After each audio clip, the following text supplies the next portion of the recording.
I think we're going to learn a lot from this first draft. I think draft has been, as always, a big highlight of discussion here in this tournament, EWC. And let's see what this first pick will be. Looks like the Tristana is open, so that will be the choice. Makes a lot of sense. Corki is still available, but Caps is one of the mid laners who has played a large variety of different champions here in the mid lane. One of the things that I am noticing quite a bit is that Red Side actually has won a lot more games here at this event than it has in previous ones, simply because we've been seeing so many cool counter picks. With getting that one game oftentimes in a best of 3, you can completely turn things on its head. And I'm expecting this first half of the draft to be relatively normal. I'm looking at things like the Leona, the Nautilus still coming out here, potentially even a jungler as well to make sure that G2 has a solid core to start with.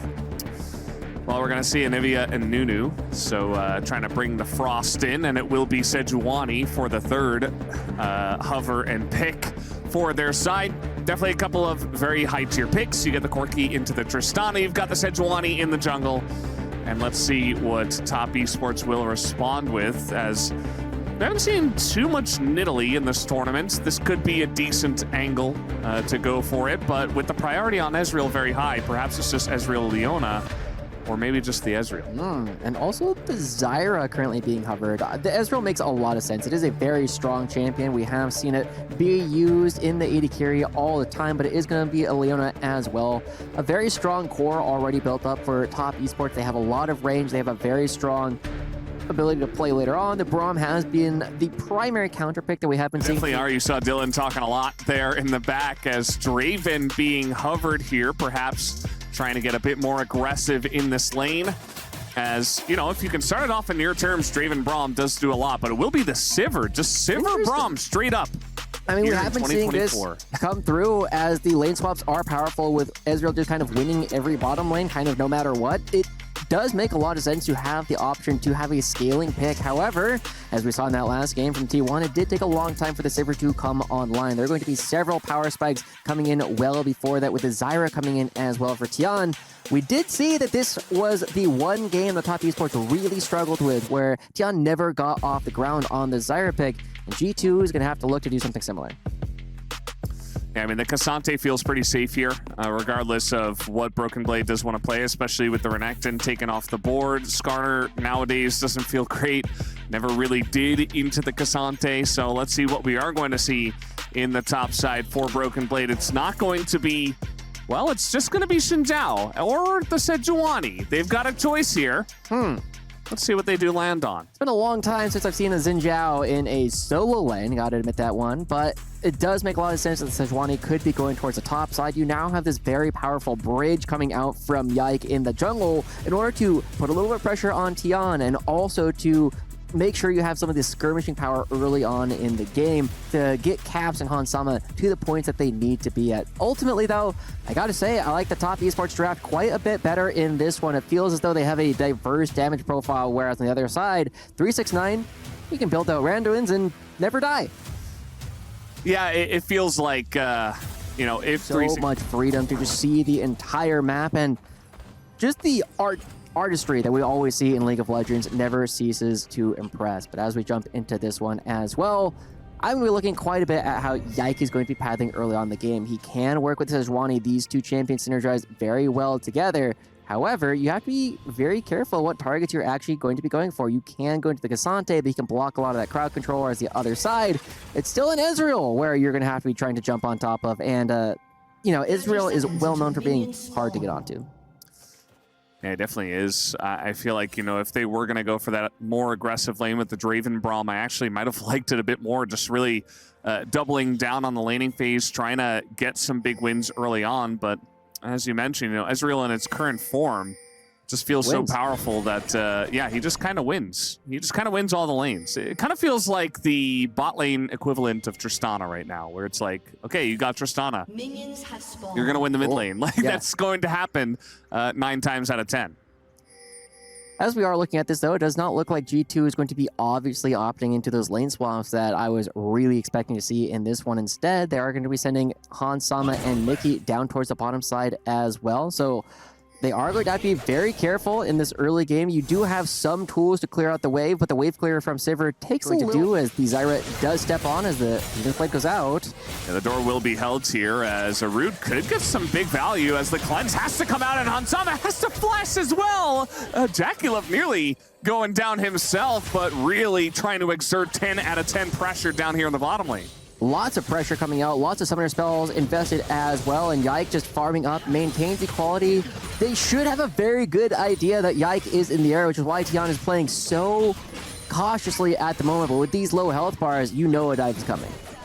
Yeah, the dive will be coming. The flash does come in. That's a nice spell shield. Mako could be in a bit of trouble. First blood does go over to Hansama as it does get traded back here over to Tian. But still, so many low health bars here.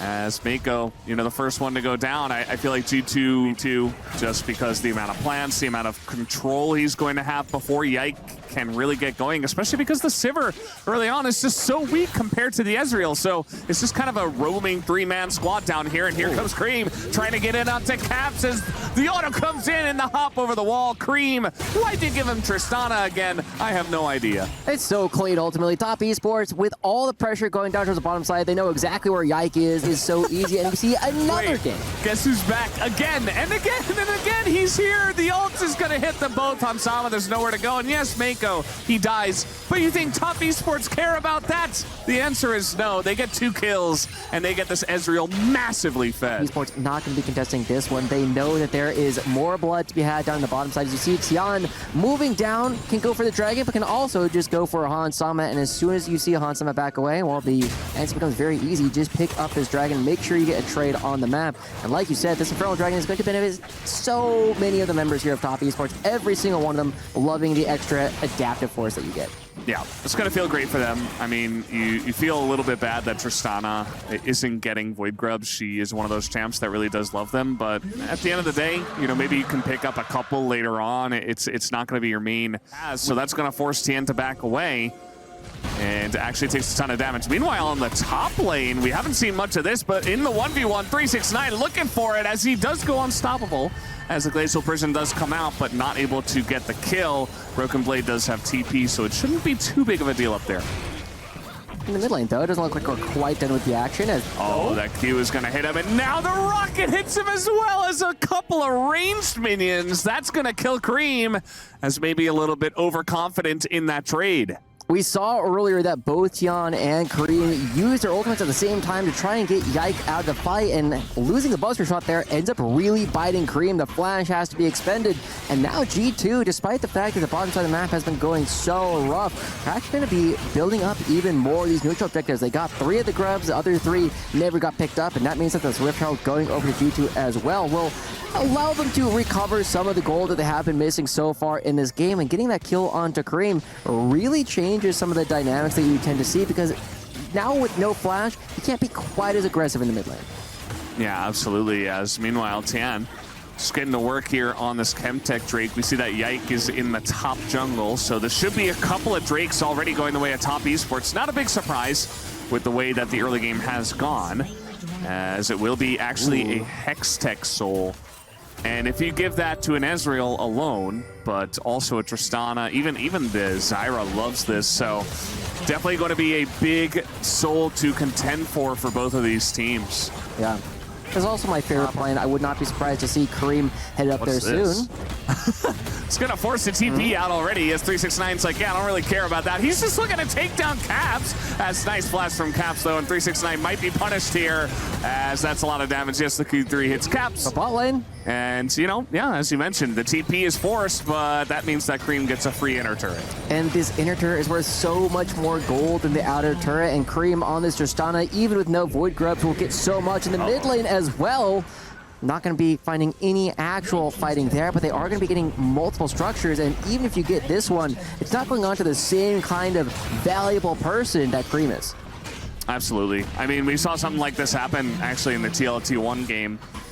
Game number 3, I believe, where Teal were able to get a very nice macro lead here in the mid game with a very similar play, like what we saw at Top Esports here. But yeah, the teleport is going to come out, and all of a sudden, they might be able to get a bit more off of this, as, yeah, he just tries to crescent guard his way out of this one, but Yike will be taken down. Even a thumbs up as well, as the Rift Herald is still pushing and will eventually go down. So not only do they get the outer mid. However, G2 get baited later. Uh-oh. Yeah, 369 in a lot of trouble here as once again he's getting very over-aggressive. He's going to pull the Braum over though, and maybe he gets out from here. The flash as well, as Mickey X does not want to allow this one. And yeah, I think 369 will eventually go down, right? Cassante is crazy sometimes, but it does take 4 members to eventually get the kill. So maneuver themselves very well. They can, you know, push onto you very easily as Cream. We talked about this. Yep. He doesn't need Void Grubs, just hit the turret. Yeah, another inner turret. It's 2 kills, but this time it's divided between 369 and Cream. Still 2 great players to give it towards, and so much pressure coming out in the middle of the map at the same time. We're going to be seeing another turret take a lot of damage as 369 threatens to dive. So the turrets are just falling for free here. I mean, 369 just exerting his presence behind the turret, and that means that G2 have to back away, especially because Caps is in the bottom lane. And yes, he'll get that turret for himself, but an inner mid turret at 20 minutes into the game just the AoE slow, the only stacking slow in the game actually, still going to come through, and Top Esports gonna grab another one. Yeah, I mean, G2 are here, they want to fight, but they're late to the party. They get in and everybody's already left. Look at how quickly this goes down. G2 walking directly into the trap, and they don't have another option. Yeah, I mean, they have to try to fight for this one, but now we got 369 in the back line. He's going to set it up, and we have the Baron going the way of Top Esports. Is 369 just going to disappear somehow. Didn't see how that damage went into him. He was just way too deep. As now Top Esports, they want to get this objective and back away. 10 also going to flash out of this one, and it gets a bit messy. Ike's looking for a bit more. As when comes lightning, he is going to get in onto the Zyra, and he will be shut down. But still, the Baron and 3 members left remaining here for Top Esports. It's a lot of gold that G2 did. Arted ult to be thrown in. And, well, not able to get much going there is G2, but they really want to get a fight here before this Drake starts. Look at Cream. He's just in the top side. His Broken Blade also going to miss his ult, and now they're losing an inhibitor turret. That is brutal, and they're not even done. Top Esports just doing whatever they can to make sure that G2 are still here. Cream still wailing away on the inhibitor. Caps will get there to try and do something, but I think Cream wins that 1v1. It's just insane. How many turrets Cream has taken down by himself, as now we have the TP coming in. The rocket jump to try to get away as Cream is totally fine. He hops away again. And here we got a Cassante in the backline, and that is never a good sign for the enemy team as Cream is being isolated by G2. They finally take down that pesky Yordle that is Tristana. But I have a feeling they're not going to be taking out this game as, oh God, that was a huge one. And now we got 369 just chasing him down. Not much of a chance for Hansama to get out of this one. He's got a blast clone and a dream. Oh, wow. That is just so troll. And he's going to get away for now, as 369 is still chasing him. But, yeah, Baron buff is also going to expire. Top Esports having a bit of fun as they're taking down a lot of objectives in this one, as finally... No? Okay, never mind. Wow. Jackie Love was also taking the mid lane inhibitor turret, getting even more pressure there. And so Top Esports will reward themselves after all is said and done with the Hextech Soul Yike on the right side of the map, but nowhere near close enough. And that is going to be on the steps up to the wave. Does take a chunk out of Jackie Love, and this wave, all right, they're going to try to get down on a Mako, and they do a great job of that. Nicely done by G2. Meanwhile, Cream is just in mid, and he's going to get another free objective here, another free building, as down goes Yike, almost just frustrated, throwing himself into Top Esports as he does get kidnapped by the Cassante, and that is it's going to be pretty huge by the end of this one. It is a trade 1-for-1, but it's only the support of Top Esports that goes down, and Top Esports will not stop there. They have this massive Ezreal who is just taking people down, as finally Cream decides, okay, I'm going to try to kill some enemy champions. Might as well, as he is going to Guma Stomp on everyone on the side of G2. And this game number 1 is over very heavily in favor of Top Esports as they take down the Nexus. This was one of the most clinical games of League of Legends we have seen at the Esports World Cup, and Top Esports were in control of that game. Top Esports are going to say that, or see that rather, and say, no, we are not going to allow you to play the Corki. So no Tristana, no Corki, but this does leave Rumble available. And to be honest, Rumble, I feel like, is number 1 on the chopping block when it does come down to picks. in this meta, right? And generally it does get banned away pretty early on the red side, but they're just going to give it over to the side of G2, and G2 will not escape that opportunity to take it, and they will immediately first pick it. There's not a lot of lanes that can really go toe-to-toe with Rumble. One of the things that you oftentimes look to do is you just lane swap into it, but it does look as though 369 might be going towards one of those classic picks that you can play into the Rumble, get a lot of magic damage up in the top lane, and instead going to be going for the Yone right away. Now, this is really interesting. This has been one of the common picks that has been used as a counter pick to Corki's quite a bit, but there's obviously no Corki coming out in this game, and it's going to be a blind Yone, and in fact, a blind Kennen, double blind solo lanes coming out from Top Esports. Yeah, it does come out pretty early. I thought maybe we were going to see the Sejuani just to try to get a really strong mid-jungle duo on the side of Top Esports, but that is not the case, as now a Malphite being hovered, saying, okay, we could do this. We could swap all around some of these lanes, but instead it's just going to be the Vi. Talia also available. Could be a look. We saw Talia Vi working out for T1 in Game 3 of the first series tonight.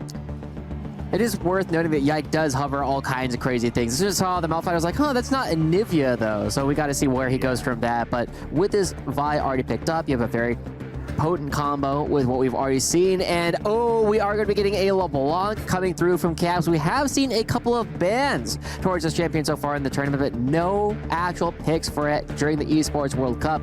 It's going to be Caps looking for an opportunity to shut down Cream on the Yone, but this is a very volatile mid lane. Even if LeBlanc does have a bit of an advantage in the laning phase, if anything goes wrong at all, the Yone can absolutely dominate the rest of the game.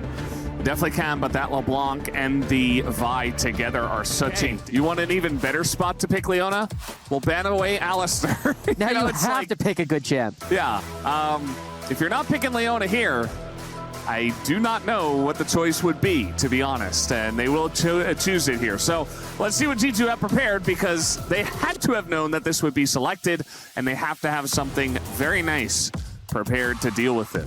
You don't do this without having some kind of plan for the Leona, and it actually surprised me a little bit that G2 are taking as long as they are to go for the champions that they will be locking in. The Forest does end up being the answer, and the Rel, not nearly as common of an answer. It has been very strong in the past, and there are some good tools to combo this with the Chain of Corruption as well as the Equalizer, where you can blow up large swaths of the board, but it feels as though you just made your game needlessly a little bit harder, because even with all these tools, the Maokai and the Kennen are going to create so much zone control that Caps and Broken Blade are going to struggle to get in.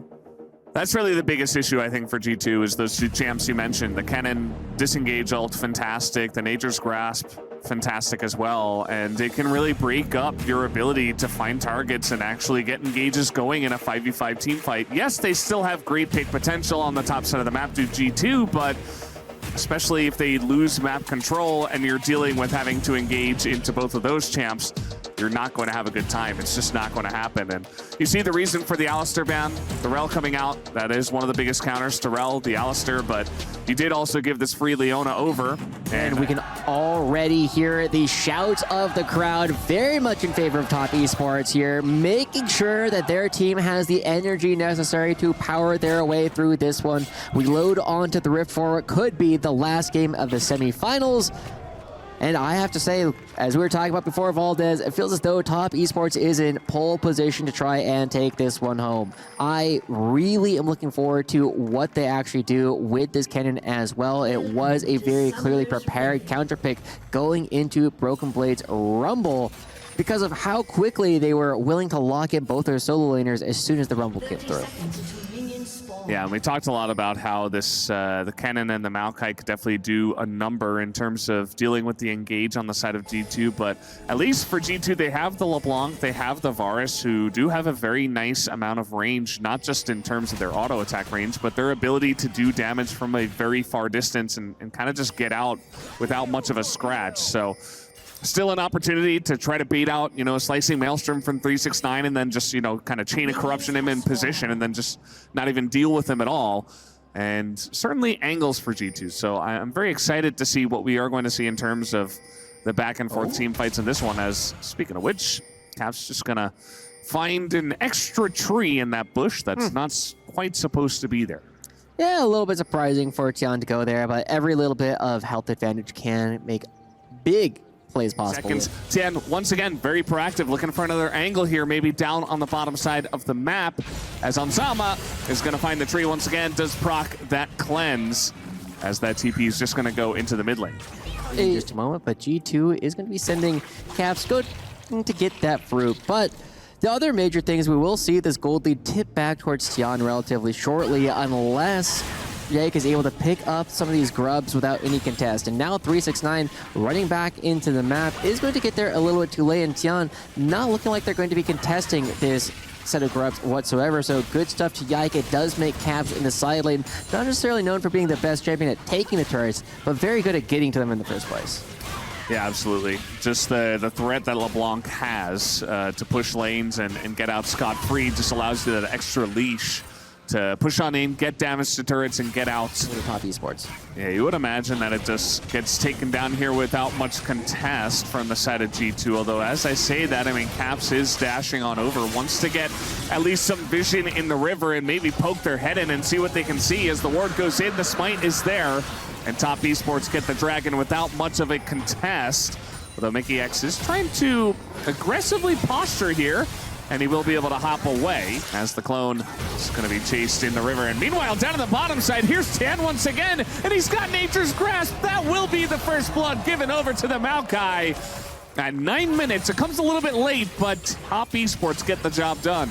Finally does come through, and top Esports has a small gold lead, it looks like. Dash out of 369, and here it is, the flash away, slicing Maelstrom immediately as Yike is under the turret. He's in a lot of trouble, and down he will go. 369 in the 1v2 will win it, but here is Caps in the top lane, and immediately he trades it back. So G2, well, it's a little shaky there at first, but they do at least trade a kill back. Play does overstate his welcome. Mako looking to punish this one as he's in the alcove, and he can run around in there, but 1Q will get the job done. Even Solar Flare as well, as somehow he gets a equalizer off actually to push the lane back. So not half bad there. Won't take any turret damage or plates to go to top Esports, but he still goes down, and top Esports will still enjoy the kill. We're always going to look at where the cross map comes in from there, but it doesn't look as though G2 are ready anywhere on the map to make a play happen. Yike does not have the ultimate available just quite yet, but they could potentially still look for a dive on the bottom side as Mako leaves some pressure mid. Yeah, Caps just have the Mimic Distortion. That's going to get this TP, though, out of the side of G2, as it is Broken Blade. Does not have the Equalizer, and not quite enough damage to get on top of him. Mako will respond with a Respect Flash to come out, but now Broken Blade.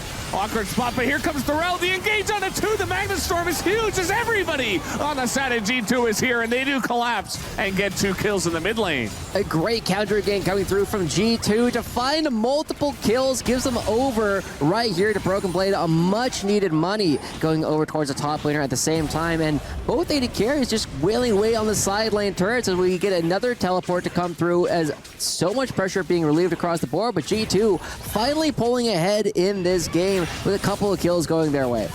Absolutely. I mean, just distort away from the enemy team, as it does look like Hansama should be able to get the first turret blood, even against the 2 members of top Esports. We'll see what this race looks like, but looking good for Hansama right now. Hansama is able to just step so far forward here because they have enough vision control on the bottom side of the map, and 369 has no idea where so many of the members of G2 are that he has no opportunity to even try to contest the bottom lane structure. So it will be the first break going over to G2, but it's very quickly matched, but still a little bit of extra goal as Tiana has to run. Yeah, he has to get away from this one, as a Q could come down from Mickey X, and Tian just has to go back in. He knows he's going down here without much recourse, although here comes Cream. He's going to line up 2, and now the re-engage from the side of top Esports. A lot of low health bars, but they can't quite get a kill. Finally, Jackie Love will get one, but he has to flash away. Mickey X, the second to eventually fall, as they're diving Jackie Love in the top lane, and they will take him down. But Cream is such a huge menace on this Yone. And that is going to be the route here. Unbound Soul comes in, and Broken Blade will give the double kill over to Cream. Top Esports' mid laner. Away from this side of the map. Hansama's just on a ward. He has no idea as he's getting flashed on by a Maokai, but it might actually bite them back as no, Hansama will be stunned down, and Tan is totally fine as in goes Jackie Love, and he will be gifted a double kill himself. So Top Esports, a couple of huge plays, and they should be able to get this Infernal Drake as well. And it has to be a tragedy here for all the G2 fans, all the LEC, the European fans trying to find some opportunity to turn things back on Top Esports. It's been back and forth so far, but these last couple of plays just going in favor of Top Esports really creates a big question for the rest of the game, because Top Esports, it feels as though their composition is a little bit easier to play in some ways. You have the Ken and you have the Yone, who can both create a lot of pressure in the side lanes, and they don't ever have to give battle to G2, and they can just fight him anyway. Caps just isolated, has nowhere to go. He's going to be taken down, and the two carries right now are Cream and Jackie Love, and the two of them come together to just absolutely assassinate the LeBlanc. As Caps, he thought he was safe. I was talking about the, mobility of this pick, but he's not able to mobility his way out of that death. Now it is going to be anyone else in the game. In fact, his lane opponent, Hansama, the closest player in the entire game, but as the Rift Herald does crash, with about 2 minutes left on the Hextech Dragon, we're going to have to look at how Top Esports can continue to build up some of these small advantages. They got 4 Dragons straight in that last game. They've gotten 2 more, 6 Dragon streaks so far. Probably more than that, honestly, if we look at their previous series. But Top Esports have had so much control. And like we said at the beginning, they have a lot of dangerous ults that you have to be aware of. A lot of redundant crowd control coming from the side of Top Esports. And so, if Yike goes in, if Caps goes in, suddenly it's a very dangerous place to be, because once you go in, it's very difficult to get out. Yeah, the mid-prio definitely going to be very important. They're just going to flash onto the LeBlanc. Not sure about that one, but honestly, it's still working. As the Nature's Grasp, he puts himself in such an excellent position. As now the Slicing Maelstrom onto everybody. It finds all of the front line of G2. They all get decimated, and it's a triple kill for Jackie Love. 369 doing so much work in creating space, but Jackie Love, the big recipient of all of those kills coming through. A massive gold lead and a massive actually coming through for Top Esports. They're going to get this mid lane turret. They should be able to get the bot lane turret. They're going to be getting this Hextech Dragon as well. Every single one of these advantages just stacking itself up right after each other for Top Esports. And Valdez, it might be a little too early to call this one, but it's starting to feel very demoralizing for the G2 fans. That looked like it could have been a fight where Top Esports was overextending and G2 were not able to capitalize. I mean, the engage came in so quickly, I hardly was even able to react to. You can just poke people down, as now looks like Caps is caught once again, but they're trying to get on top of Jackie Love, and they will. It's a shutdown over the bars, but no, they're so out of position, and everybody on the side of G2 is once again going to be caught up here. They sacrifice Jackie Love, but they take 3 people with them. And Yike is too low. He's not going to be able to do anything about this Baron as it does go down. Jackie Love has to just pull out the water. He knows, like, yeah, that was fine. The rest of my team does have this after all. And 369, another massive ult in another team fight. Caps will try to do something, but he has nothing to say. Yeah, Caps, he's desperate to just try to do whatever he can, as now Yike is going to get into the backside of this pit, but Top Esports, they're not going to take any risks with this one. They're going to stop hitting the Baron. They immediately turn onto the Vi, and Yike doesn't really have an angle to get into this one. It is pretty low, and he nearly does get in there, but it's not quite going to happen. As now Mako, you see Mickey X, he's like, maybe I can get in on the action. Well, the answer is no. Well, I suppose he does get in on the action, but he'll just immediately die, as the kill will go over to Jackie Love, and Top Esports, they are running away with this game. The Baron buff comes through. They're already up 2,000 gold in this power play. The 5,000 gold lead come through, and the chance, we'll see how many structures they can get. Ultimate's already out. Yeah, they're just pushing forward. The Nature's Grasp going to create so much room as Caps is just flying all over the map, and now Cream is going to get in there as well. The damage to Equalizer is actually very nice, but do they have the follow-up? It looks like the answer is absolutely no, as Cream just waltzing into 4 people. He even gets away alive. Not sure why he was walking that way, but it's fine. He survives, and Top Esports still have a minute left on their Baron buff. And in it, at the same time, Top Esports is going to be cleaning up the Dragon. They're going to be starting it, and Yike not even able to get to the Dragon. He just can't get in, and Mako's just the security guard right in the front. Hamsama already has to cleanse before the fight even really begins. They find Yike, and he is just isolated. Down he goes. The equalizer doesn't hit anyone. And now Top Esports gonna send it right into that back lane. It is an absolute decimation as they clean them up in the mid lane. And Top Esports, they might have just booked themselves a ticket to the finals. 369 only rolling 9 so far in this game. This cannon looking absolutely monstrous. And now Top Esports, like you said, 10,000 gold in the lead, 26 minutes in. G2 have to rely on Caps to try and do something to keep this game going. Oh, and he's just being dove on as well. The Maokai, you can't get away from that as there is no follow-up. It doesn't matter. The rest of the team is just hitting the turrets. They don't care about the LeBlanc. You see Mickey X once again desperate to try to peel off of the Nexus, but it's not going to happen. Mickey X will go down, and Top Esports, now they're just playing with their food. This has not been a close 2-0, but it is a 2-0. Top Esports will move on to the finals of the Esports World Cup. They get the revenge for the win that G2 had at MSI.